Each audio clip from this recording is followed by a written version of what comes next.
Thank you very much, Sergei. Thank you very much, Mr. Minister. We have practically run out of time, but I will take one or two quick questions. Make it very brief, and please let us know to whom you direct your question. Yes, sir. Go right ahead.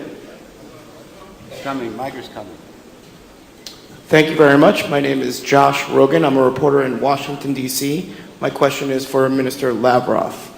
Mr. Minister, you said that progress was made in the Geneva II talks, but last night, Dr. Brahimi told us that no progress was made, even on the most ancillary issues, including humanitarian access, and he called on Russia to play a larger role in pressuring the Assad regime to be more constructive in the next round of talks. My question to you is, why hasn't Russia been able to put more pressure on the Assad regime to make small concessions? Is it that Russia is unwilling or unable to use its influence in Syria? Thank you. Okay, let's take one more question. Who is the next? Yes, Ivo Dalder.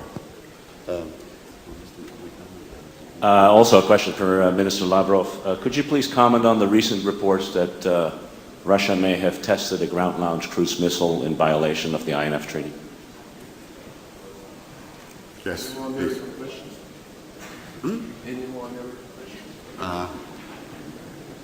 Well, we'll take one from François, yes. And then we have to conclude. One question, not for Minister Lavrov, question for Secretary General Rasmussen. My understanding is that there has been no discussion at senior levels in NATO about Ukraine. What conclusions are we in the West to draw from this situation? And what conclusions may our Russian friends draw from the absence of such discussion within NATO? That is for Lavrov, by the way. Okay, thank you. Sergei, will you start? Please try to be brief, because we're practically run out of time. Спасибо. Насчет первого вопроса я уже сказал, что Россия одна ничего сделать не сможет. И когда мы слышим, вот Россия должна и обеспечить гуманитарный доступ, и обеспечить, чтобы химическое оружие прям день в день, час в час, секунду в секунду было доставлено куда прикажут, и Россия должна сделать так, чтобы Асад ушел и растворился где-то в небытие, все это адресует нам. Я сейчас не утрирую, примерно так к нам обращаются. Ничего мы в одиночку сделать не сможем. Сделать можно только вместе, потому что в Сирии идет война, и террористические группировки представляют собой наиболее серьезную силу. Не зря на саммите Группы 8 в Лох-Эрне в июне этого года не по нашему предложению, а по предложению председателя «восьмерки» Дэвида Кэмерона все лидеры Группы 8, включая, естественно, руководство Евросоюза, призвали правительство Сирии и оппозицию объединиться для искоренения террористов со своей земли. И я считаю, что этот призыв, он, кстати, не был ничем обусловлен. Поэтому сейчас, когда на конференции Женевы-2 оппозиция говорит, к этой теме можно вернуться только когда Асад уйдет. Не знаю, наверное, члены Группы 8 могут вспомнить о том, о чем они договаривались. Там никаких увязок с уходом Асада не существует. Там вообще не сказано про смену режима в этом заявлении «восьмерки», как не было ничего сказано про смену режима в Женевском коммюнике и в резолюции Совета Безопасности 21/18. Гуманитарная ситуация тяжелейшая. И давайте будем здесь опять-таки мыслить реалистично. Если говорим о необходимости все силы бросить на разблокирование Хомса, почему мы не уделяем столь же внимания, скажем, Алеппо, или таким пригородам Дамаска, как Нубуль, Захра, или город на северо-востоке Сирии Хасек, которые заблокированы боевиками. Но вот Хомс почему-то стал символом. И правительство готово доставить туда гуманитарную помощь, но оппозиция выдвигает требования, что сначала нужно выпустить боевиков. И насколько такие ультиматумы помогают делу, или насколько они являются стремлением сохранять женщин и детей в качестве живого щита, я не знаю. Этим должны заниматься стороны, а мы должны их заставлять. Я смею вас заверить, что мы ежедневно работаем с сирийским правительством, потому что это очень непростая ситуация. И убеждать правительство, которое является участником войны, делать какие-то жесты, это сложно. Понимаете, о чем я говорю? Но это означает только одно, что и другие должны работать с правительством Сирии. Мы вчера встречались с Джоном Керри, с нашим генеральным секретарем Пан Ги Муном, с Лахдаром Брахими, и обсуждали, как нам нужно готовить позицию и правительство к следующему раунду Женевы-2, который начнется 10 февраля. И в том, что касается гуманитарных вопросов, и в том, что касается необходимости освобождения на взаимной основе задержанных, пленных и так далее. И постепенно выстраивать доверие, чтобы можно было уже говорить и, конечно же, о борьбе с терроризмом и о деталях переходного периода, который упомянут в Женевском коммюнике. И я сказал, что у нас нет разделения труда, потому что мы работаем в ежедневном режиме с правительством, и мы работаем со всеми группами оппозиции. Ахмед Джарба приедет в Москву на следующей неделе, если буду встречаться, мои коллеги будут с ним подробно разговаривать. И я призвал наших американских партнеров делать то же самое. Если они влияют на определенные оппозиционные группы, и если они считают, что есть какие-то вещи, которые нужно режиму дополнительно объяснить, будь то в гуманитарной сфере, в какой угодно сфере, в сфере политического диалога, то почему эти контакты не осуществлять? Роберт Форд, между прочим, по-прежнему, несмотря на то, что у него отозвали аккредитацию, является по визитной карточке послом в Сирии. Вот. И я думаю, что здесь надо именно с этих позиций. Кстати, Джон Керри согласился с тем, что это правильный подход. И мы призываем всех остальных, кто влияет на оппозицию и на ее основных спонсоров в регионе, между прочим, заниматься тем же самым. Потому что сейчас пытаются бороться с терроризмом в лице исламского государства Ирака и Леванта, в лице Джабхата ан-Нусры, пытаются с ними бороться через создание новой структуры, Исламского фронта. Но группы, которые в этот Исламский фронт входят, мало чем отличаются и от Джабхата ан-Нусры, и от Исламского государства Ирака и Леванта. Одна из этих групп, как минимум, участвовала вместе с Джабхат ан-Нусрой в той резне, которую учинили в Адре в отношении христиан, друзов и других меньшинств. И боевики перетекают из Исламского фронта в Джабхат ан-Нусру, потом в ИГИЛ, в зависимости от того, кто сколько платит. Это тоже факт общеизвестный.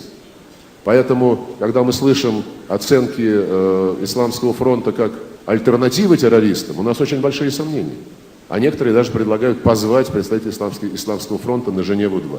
Туда нужно приглашать внутреннюю оппозицию, которая никогда не эмигрировала из Сирии, которая сейчас обвиняет в том, что она лояльна режиму. Это совсем не так. И потом, почему нельзя быть лояльным своей стране? Не надо смешивать лояльность режима и лояльность стране. Национальный координационный комитет, партия Демократического союза в Курдистане, Национальный фронт за освобождение и перемен. Это группы, которые хотят участвовать в определении судеб своей страны. И при всем уважении к Ахмеду Джарби и к его коллегам, национальная коалиция потеряла несколько групп, которые вышли из нее, в том числе в знак протеста против переговоров. Так что Россия в одиночку ничего сделать не может. И Соединенные Штаты, и никто ничего в одиночку сделать не может. А вместе у нас получается. И надо только быть терпеливым и последовательным. Если по гуманитарным делам есть прорывы, в том числе палестинский лагерь Ярмук наконец был разблокирован, помощь туда была доставлена, несмотря на многократные попытки, которые были сорваны боевиками. Давайте также терпеливо действовать и в других вопросах. И не надо делать ситуацию какой-то ультимативной. Вот не получается точно день в день сделать какой-то шаг по химическому разоружению, пусть Сирия знает, что мы можем применить силу против нее. Это разве помогает конкретному разговору? Не помогает. Про второй вопрос я забыл.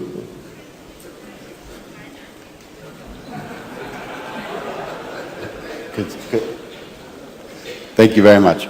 Mr. Secretary General.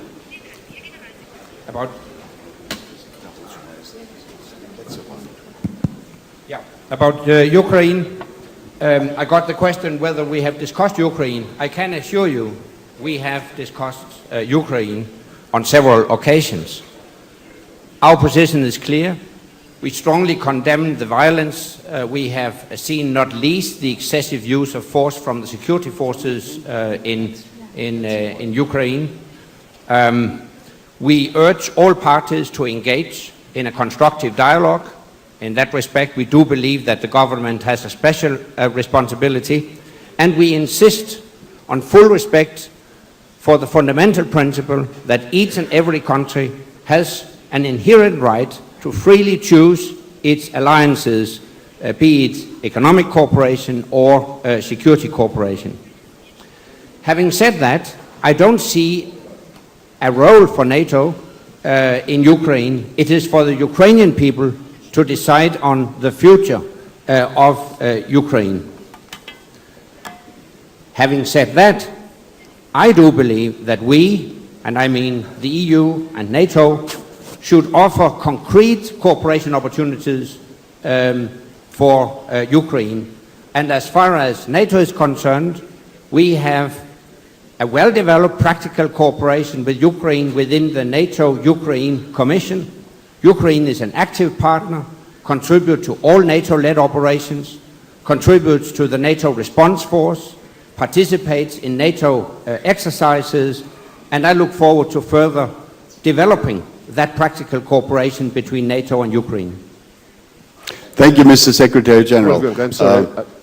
I missed one question from Ivo Dalder, who asked about... But Sergei, please be very brief. Reports on cruise missile testing of some years ago, whether this violates the treaty between Russia and the United States.